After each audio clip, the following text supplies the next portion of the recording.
Selamat siang anak-anak. Selamat siang. Bersama Lause Leni, Lause Christine, Lause Catherine. kita akan beribadah sekolah minggu pada siang hari ini.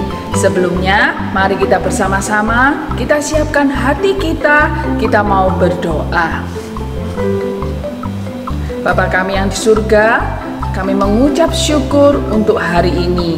Kami mau beribadah, biar Tuhan sendiri akan tolong. Tuhan pakai mulut kami, bahkan seluruh tubuh kami untuk memuji, memuliakan nama Tuhan. Kami serahkan ibadah ini dari awal sampai akhirnya di dalam satu nama, Tuhan Yesus, Juru Selamat kami yang setia. Amin. Kita akan bersama-sama menyanyikan lagu Mars Sekolah Minggu. Tapi sebelumnya Lause minta, Lause kemarin masih melihat ada yang masih duduk, tidak mau bangkit berdiri. Yuk kita sama-sama kita mau bangkit berdiri, kita nyanyikan lagu Mars Sekolah Minggu.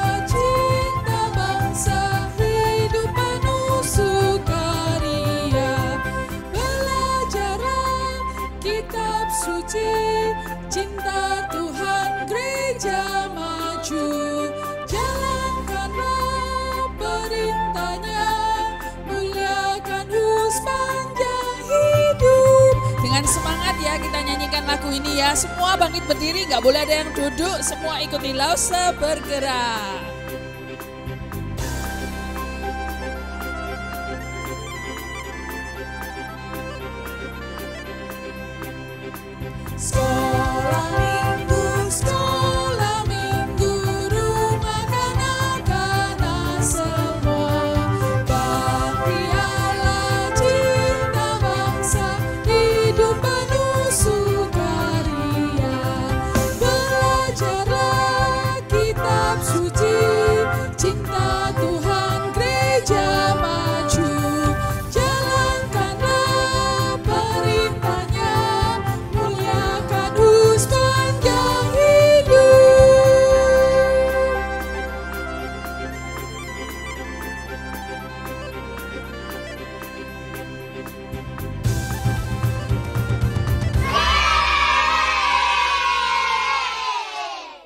Ya anak-anak, sekarang saatnya kita akan melanjutkan pujian penyembahan kita kepada Bapa kita di surga. Kita akan menaikkan satu pujian, How Great is Our God.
Adik-adik, kita akan terus melanjutkan pujian kita. Kita terus mengingat Tuhan dan tidak pernah mundur lagi. Mari kita akan naikkan pujian ini. Bila ku ingat cinta Tuhanku. Bila ku ingat cinta Tuhanku, ku tidak mau mundur lagi. Haleluya. Bila ku ingat cinta Tuhanku, ku tidak mau mundur lagi. Sungguh tidak mau, ku tidak mau mundur lagi. Haleluya. Sungguh tidak mau, ku tidak mau mundur lagi.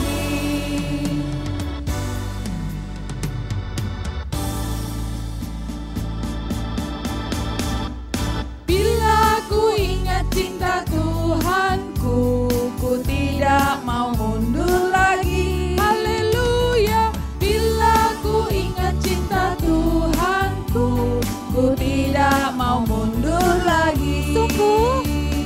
Sungguh tidak mau, ku tidak mau mundur lagi. Haleluya. Sungguh tidak mau, ku tidak mau mundur lagi.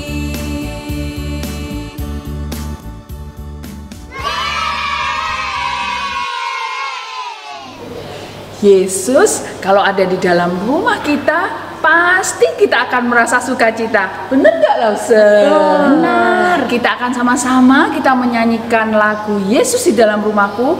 Semuanya harus ikut bergerak supaya tubuh kita sehat. Kita nyanyikan sama-sama ya.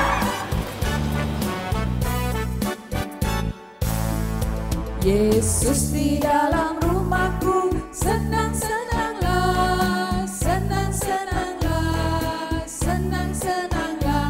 Yesus di dalam rumahku, senang-senanglah, senang-senanglah.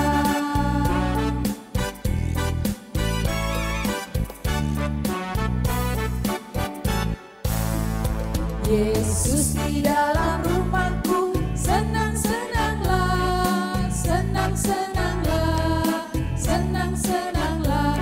Yesus di dalam rumahku, senang-senanglah, senang-senanglah. Sekarang kita jalan-jalan ke negeri Cina ya, Lause. Lause.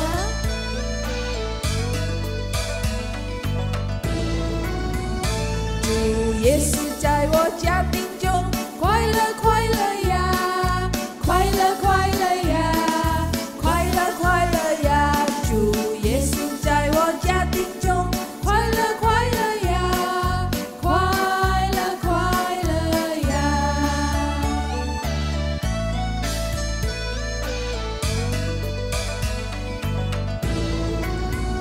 主耶稣在我家庭中，快乐快乐呀，快乐快乐呀，快乐快乐呀。主耶稣在我家庭中，快乐快乐呀，快乐快乐呀。Sekarang kemana ya, Lause? India. Aja, aja.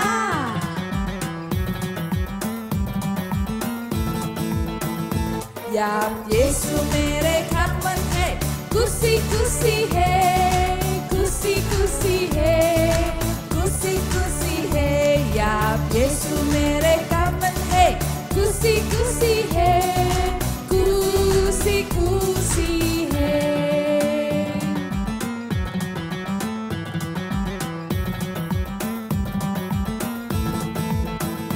Ya Yesu mere karman hai, kusi kusi hai, kusi kusi hai, kusi kusi hai. Ya Yesu mere karman hai, kusi kusi hai, kusi kusi hai.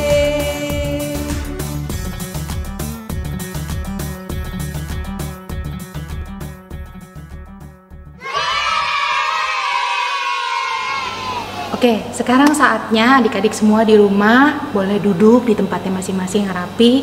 Kita akan mempersiapkan hati kita untuk mendengarkan firman Tuhan. Semua tangannya dilipat dan tutup matanya.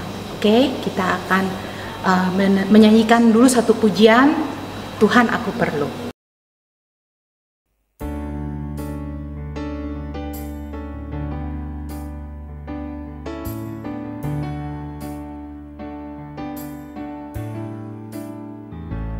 Tuhan, aku perlu setiap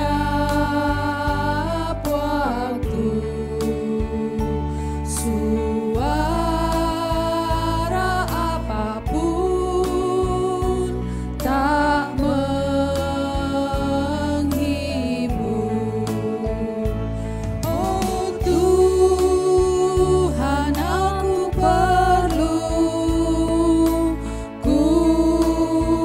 perlu selalu, ku mau datang padamu, oh Tuhanku.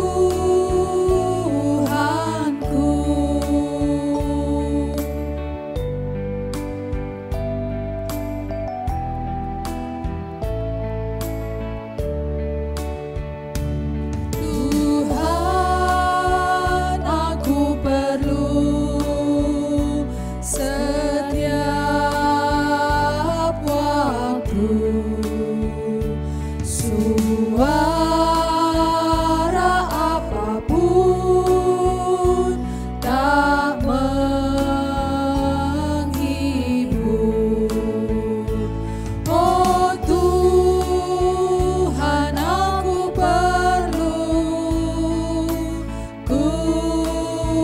perlu selalu, ku mau datang padamu, oh Tuhanku.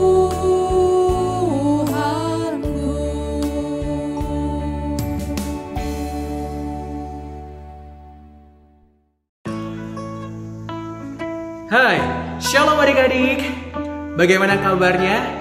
Loso berharap kita semua dalam keadaan yang sehat, penuh sukacita meskipun ya sudah lama ya kita nggak berjumpa ya. Tapi biarlah tidak mengurangi rasa syukur kita, rasa sukacita kita meskipun kita boleh beribadah melalui online seperti sekarang ini. Nah, jujur Loso juga merasa sukacita dan bersyukur karena hari ini Loso boleh diberikan kembali kesempatan untuk membagikan firman Tuhan bagi setiap kita. Yuk, sebelum kita memulai membaca, mendengarkan dan merenungkan firman Tuhan, langsung mengajak kita semua untuk tenang sejenak, lipat tangannya, kita mau berdoa. Buat yang masih main-main, masih yang jalan-jalan, yuk duduk tenang, kita mau berdoa sebelum kita mendengarkan firman Tuhan. Oke? Kalau sudah siap, yuk kita tutup mata, lipat tangan, kita berdoa.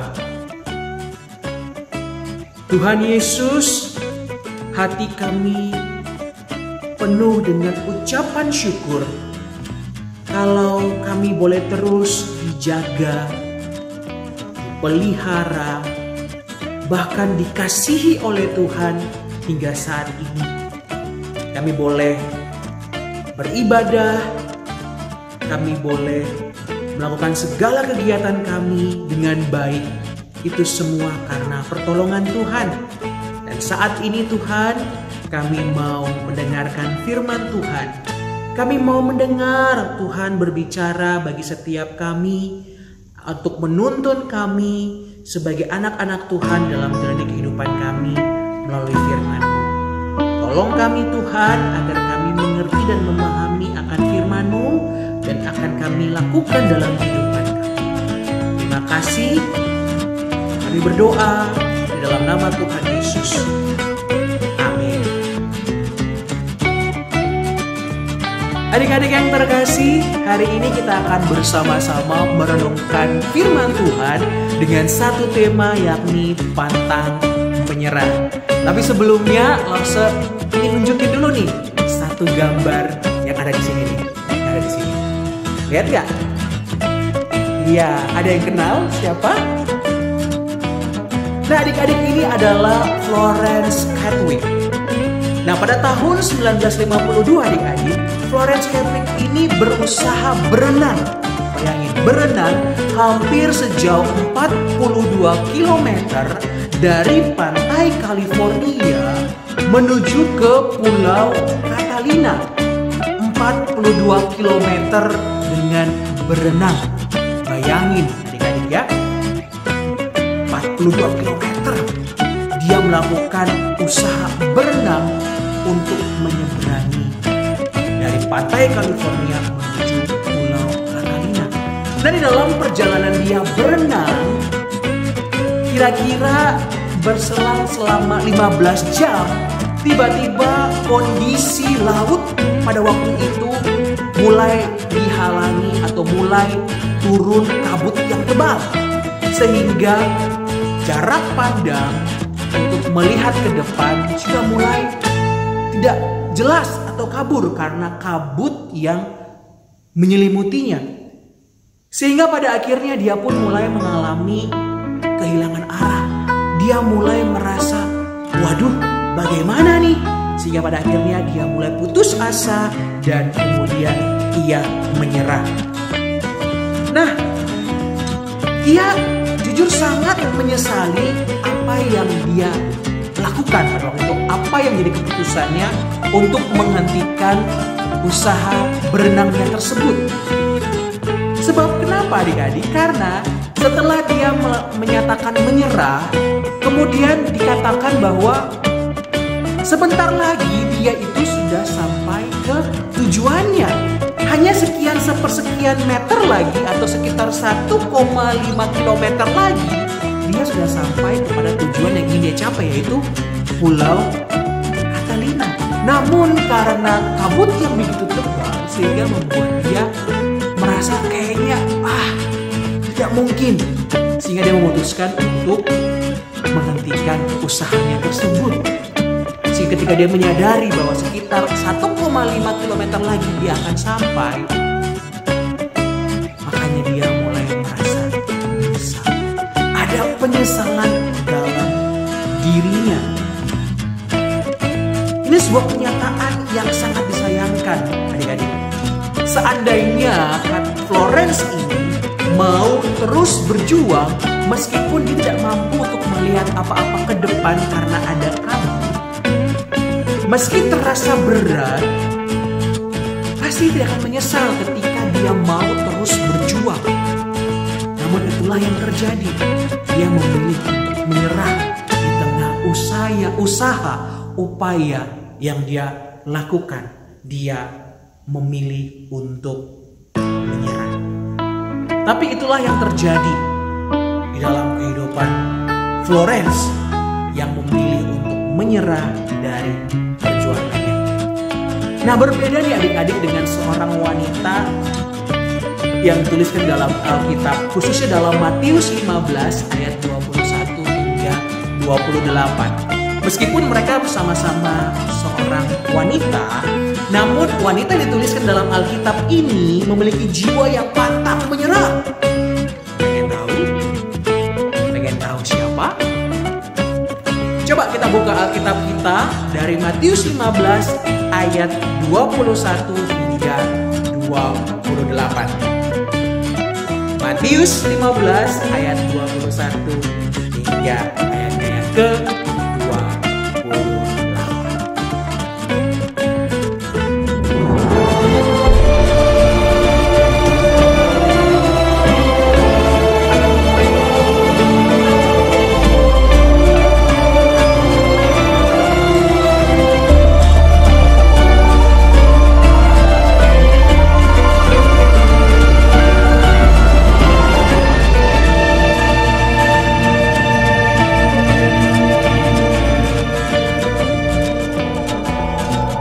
Kitab Matius.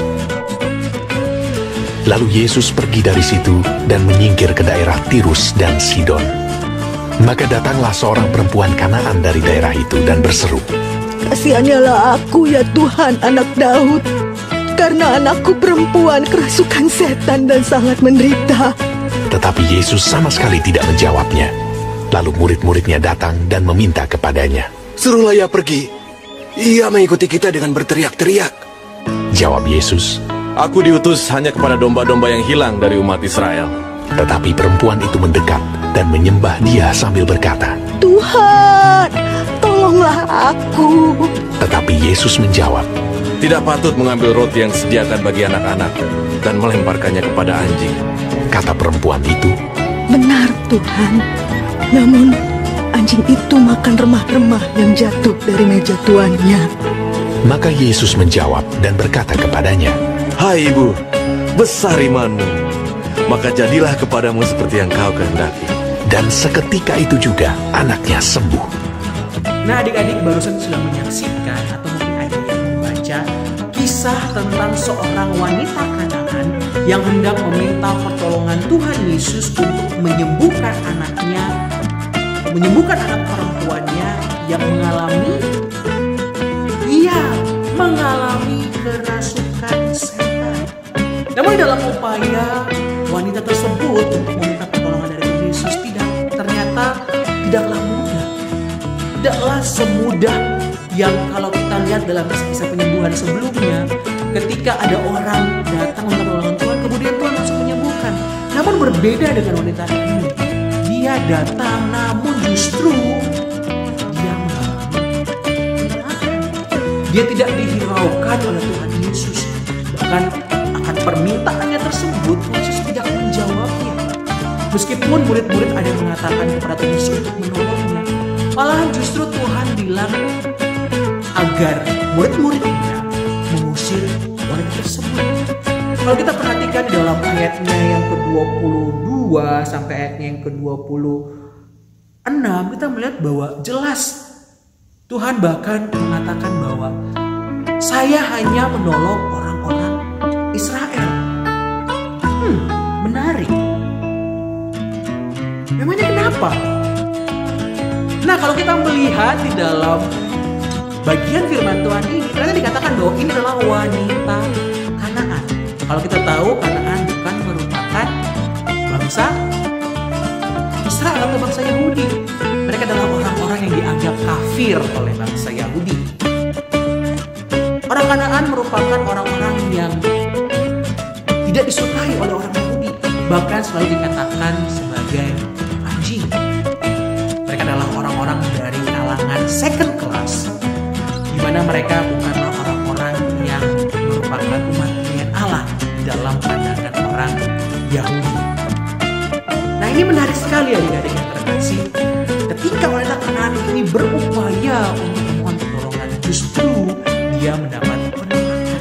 Dia tidak dihiraukan oleh Tuhan Yesus. Nah, adik-adik, kita bisa membayangkan bagaimana perasaan dari wanita Kanaan tersebut. Anaknya yang perempuan sedang tengah mengalami kerasukan setan. Tentu kita bisa merasakan bagaimana perasaannya. Dia sudah berupaya semaksimal mungkin datang kepada Tuhan, jauh-jauh kepada Tuhan. Namun yang terjadi dikatakan bahwa Tuhan Yesus, dia sedang mengemis. Jikalau kita adik-adik yang menjadi wanita tersebut, tentu pasti kita sudah putus harapan. Sudahlah, siapalah saya? Hanya seorang wanita Kanaan yang mungkin bagi orang-orang Yahudi itu saya tidak layak untuk menerima belas kasihan dari Tuhan Yesus. Siapa saya? Kalau kita jadi wanita tersebut, mungkin kita sudah mengalami adalah usai pasrah dengan keadaan. Namun berbeda dengan wanita ini, kita melihat bahwa dia terus berupaya, berusaha untuk mendapatkan belas kasihan dari Tuhan agar menyembuhkan anaknya yang sedang mengalami kerasukan setan. Meskipun dia harus jauh-jauh datang kepada Tuhan, meskipun ketika mengalami penolakan pun dia terus berupaya untuk memohon kepada Tuhan. Dia tidak menyerah. Meskipun dia tahu bahwa dia adalah orang Kanaan yang mungkin tidak mungkin akan mendapatkan datang mencari Tuhan Yesus, adik-adik. Nah, adik-adik tahu nggak kenapa sampai pada akhirnya wanita Kanaan ini sangat bersikukuh atau sangat pantang menyerah untuk mau datang pada Tuhan dan memohon perselisihan Tuhan. Meskipun tentu tidak mudah bagi dirinya yang adalah wanita Kanaan. Dan bahkan dikatakan di awal-awal dia mengalami penolakan, dia terus berupaya memohon. Apa yang membuat hal itu? Karena iman, karena percayanya kepada Tuhan Yesus. Rasa percaya yang sungguh-sungguh bahwa Tuhan Yesus mampu menyembuhkan sehingga dia pantang menyerah.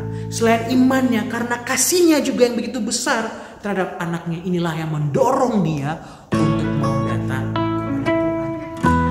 Yang paling utama karena percaya dia kepada Tuhan bahwa Tuhan Yesus mampu untuk menolong dirinya.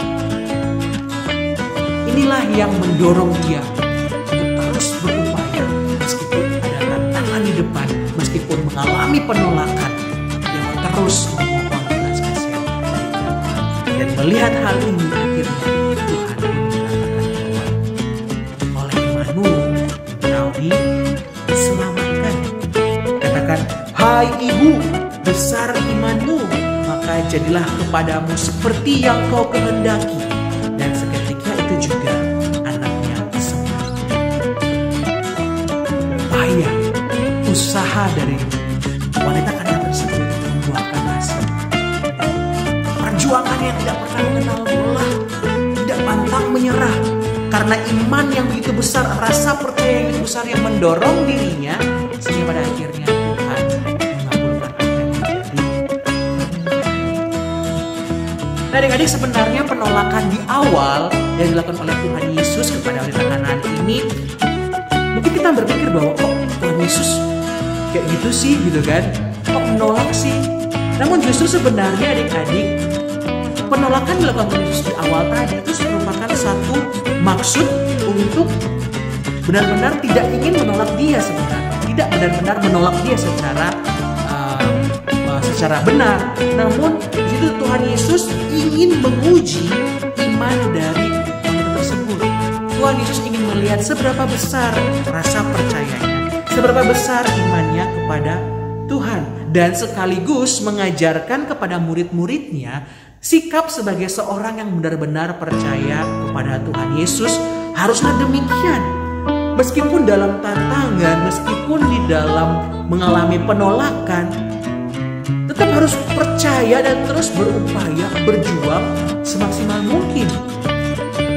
Kita bisa melihat meskipun ia berasal dari Kanaan yang jelas-jelas berbeda level dengan orang-orang Yahudi pada waktu itu, yang tidak dianggap dan tidak mengenal Allah, namun ketika melihat Tuhan Yesus dan apa yang diperbuatnya, justru dia menjadi percaya dan sungguh-sungguh mau melakukan dan mencari Tuhan dengan sungguh-sungguh. Berbeda halnya dengan orang-orang Yahudi pada waktu itu, orang-orang Israel yang dikatakan adalah umat pilihan Tuhan. Melihat apa yang dilakukan Tuhan Yesus, Tuhan Yesus sudah melakukan mujizat, Tuhan Yesus sudah mengajar di mana-mana, namun mereka malah tidak percaya sungguh-sungguh kepada Tuhan Yesus. Malahan mereka menolak Tuhan Yesus. Berbeda dengan wanita yang satu ini, wanita Kanaan. Dia bukan orang Yahudi, namun dia percaya kepada Tuhan. Dan rasa percayanya itu, rasa imannya itu mendorong dia untuk terus berupaya, terus mencari Tuhan meskipun mengalami tantangan, meskipun mengalami penolakan, tapi dia mau terus berjuang untuk mencari Tuhan. Nah, adik-adik, bagaimana dengan kita?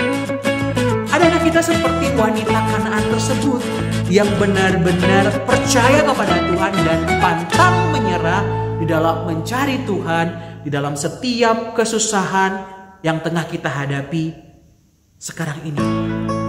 Ataukah justru kita acuh tak acuh menyalahkan Tuhan, bahkan tidak lagi mau percaya atau mencari Tuhan di tengah kesusahan, di tengah kemalangan, di tengah pergumulan, tantangan kehidupan yang terjadi sekarang. Nah, adik-adik yang terkasih, di tengah wabah virus corona COVID-19 yang melanda kita, hidup kita jelas menjadi sulit, menjadi susah. Kita harus yang dulunya sekolah normal, sekarang harus bersekolah di rumah. Kesulitan mencari sinyal karena kan kita harus pakai internet. Ada yang mengandalkan kuota internet, susah nyari sinyal, kuota yang mahal, yang mana kita juga merasa kesusahan untuk mencari sinyal dan kuota seperti itu. Kita terbatas, kita tidak bisa melakukan apa-apa. Ini sangat menyusahkan ketika harus sekolah secara online. Apalagi pelajaran yang susah.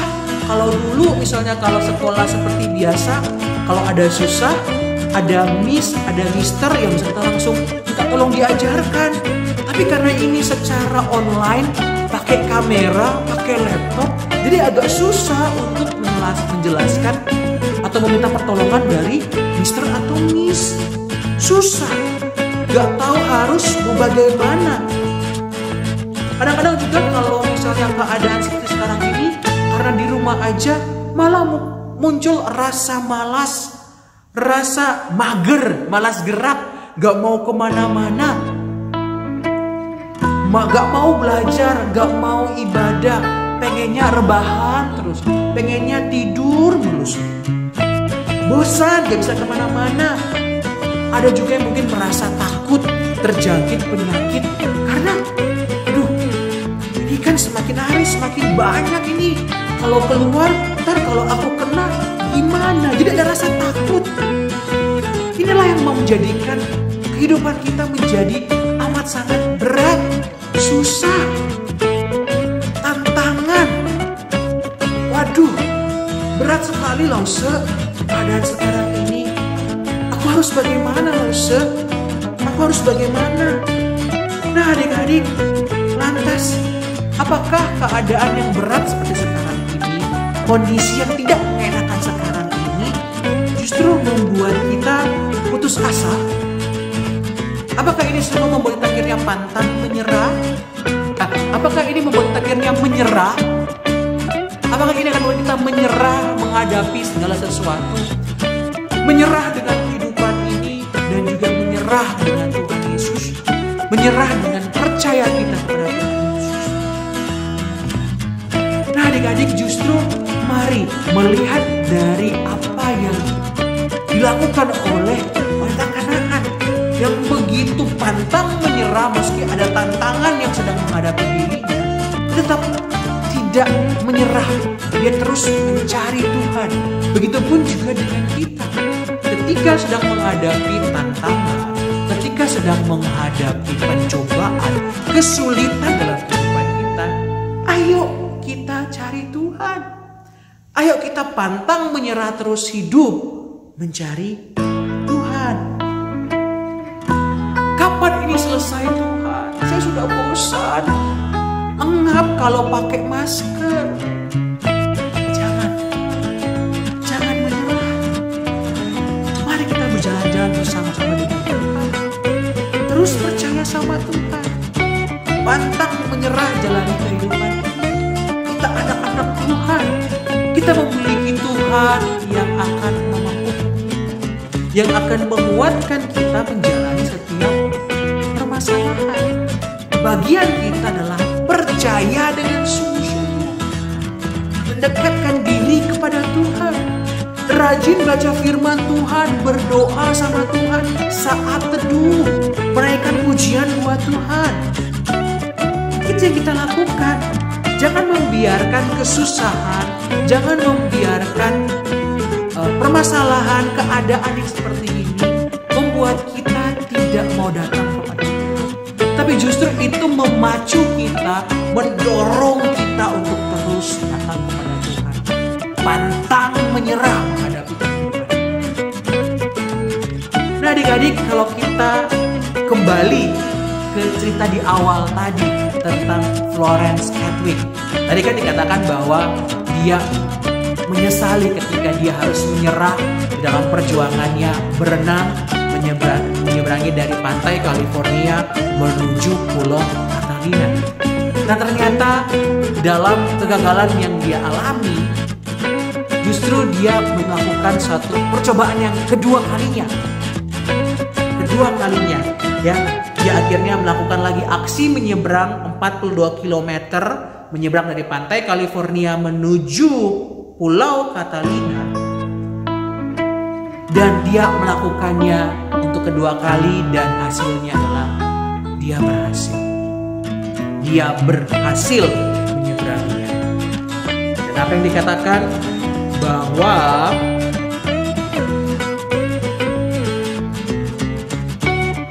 ia terus membayangkan garis pantai yang akan ditujunya.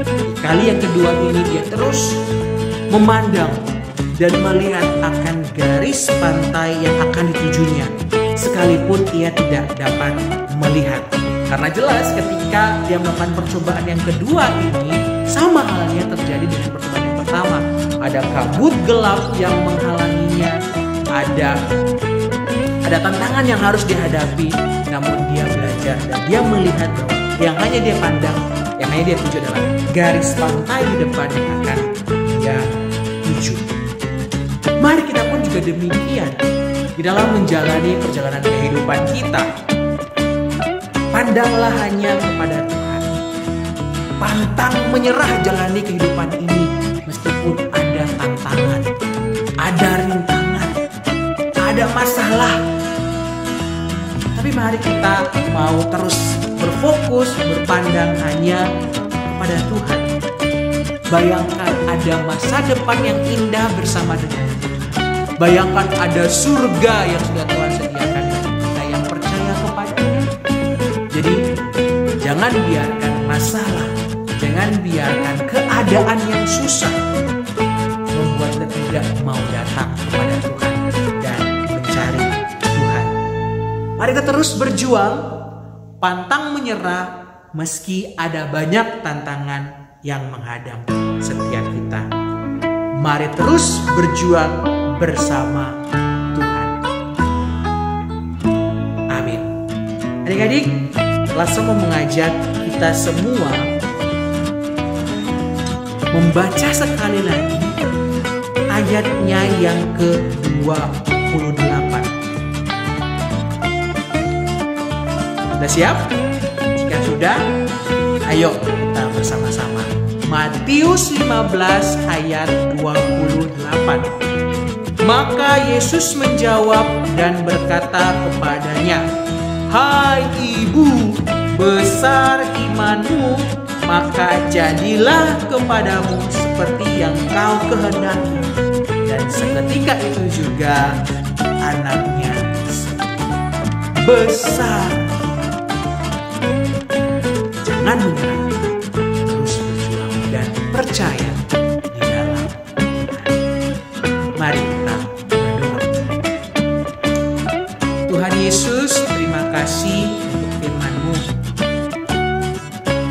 Hari ini kami boleh belajar untuk memiliki iman percaya kepada Tuhan dengan sungguh, yang mendorong kami untuk boleh hidup dengan terus maju, pantang menyerah.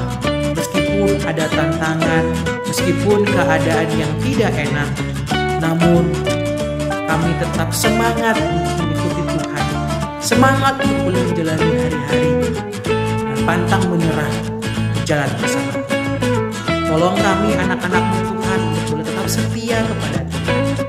Terima kasih untuk firman-Mu. Terima kasih. Di dalam nama Tuhan Yesus kami berdoa. Amin. God bless you semuanya. Sampai ketemu minggu depan. Bye-bye.